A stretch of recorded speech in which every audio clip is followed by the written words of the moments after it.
Hi families, welcome to Aadhidaksha vlogs. இந்த vlogல என்ன பார்க்க போகிறோம்னா, சரின்ட்டு தீபாவளி வருது. ஸோ அதனால் அம்மா வீட்டுக்கு கொஞ்சம் மல்லிகை ஜாமான்லாம் வாங்கணும்னு சொல்லியிருந்தாங்க. ஸோ அதனால் நாங்கள் பாப்பாலாம் இன்றைக்கி சாட்டர்டே ஸ்கூல் தான். ஸோ அதனால் 2 பேருமே அனுப்பிட்டு நாங்கள் காலையிலே கிளம்பி போயிட்டு மல்லிகை ஜாமான் கடையில் ஒன் ஹவர் கிட்டே இருந்துட்டு அதை வாங்கிக்கிட்டு அதுக்கப்புறமா வந்து சரி வெஜிடபிள்ஸ்லாம் வாங்கிட்டு போயிடலான்ட்டு வாங்குறதுக்காக வந்தோம்.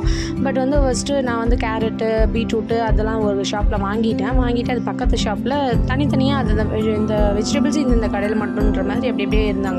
ஸோ உருளைக்கிழங்கு வாங்கலான்ட்டு போனோம். அவங்க என்ன பண்ணிட்டாங்க, வதங்கினது அது இதுன்னு போட்டு பொறுக்கலாம் கூடாதுன்னு சொன்னாங்க. சரி ஓகே, நாங்களே பார்த்தா வதங்கி போனதெல்லாம் எடுத்து போட்டு வச்சுருக்காங்க. அப்புறமா நாங்கள் கூப்பிட்டு காட்டினதுக்கு அப்புறமா அவர் வந்து இஷ்டம் தான் வாங்குங்க, அப்படி இல்லைனா அப்படி இப்படின்னு பேசினாங்க. சரி ஓகே வாங்கியாச்சு, அதனால் நாங்கள் ரிட்டர்ன் பண்ணாமல் சரி வந்தாச்சு. பக்கத்தில் தக்காளி வாங்க போனால் அவங்க என்னென்னா பச்சை தக்காளி, காய் தக்காளி, அழுகுன தக்காளி அப்படி இப்படின்னு எல்லாத்தையும் கலந்து போடுறாங்க. நாங்கள் என்ன சொன்னோம், எங்கே காசு கொடுத்து தானே வாங்குறோம், உங்கள்கிட்ட கொஞ்சம் சும்மா வாங்கலை, என்னங்க இப்படிலாம் பேசுகிறீங்க, நல்லா போடுறீங்கன்னு கேட்டதுக்கு இஷ்டம் தான் வாங்குங்கம்மா, அப்படி தான் கலந்து தான் போடுவோம், நீங்கள் பொறிக்கலாம் பார்த்து எடுக்க முடியாது. நாங்கள் சரி இவங்களாம் பேச முடியாதுன்ட்டு அதுக்கப்புறம் பக்கத்துக்கல்ல வந்து கொஞ்சம் கத்திரிக்காய், இஞ்சி, வெங்காயம்லாம் வாங்கிக்கிட்டு நாங்கள் வந்தோம். வரும்போது வண்டியில் ஸ்டாண்டு இது பண்ணி காலில் வர ஒரு மாதிரி இடிச்சுக்கிட்டேன். அது வந்து ப்ளட் வேறு ஸ்டாப்பே ஆகலை, வந்துகிட்டே இருந்துச்சு. சரி ஓகேன்ட்டு நானும் அதுக்கப்புறம் பாப்பாவுக்கு ஆஃப்டர்நூன் பேரண்ட்ஸ் மீட்டிங் இருந்துச்சு.